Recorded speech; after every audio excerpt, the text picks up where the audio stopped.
Universal that cities, townships, counties, you name it, are struggling with making sure that their roads are safe.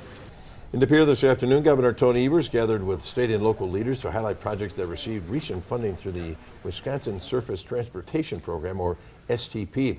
Wisconsin DOT Secretary Craig Thompson and the governor announced last week the next cycle of STP funding will provide more than $200 million in funding to over 150 local roads and bridge improvement projects.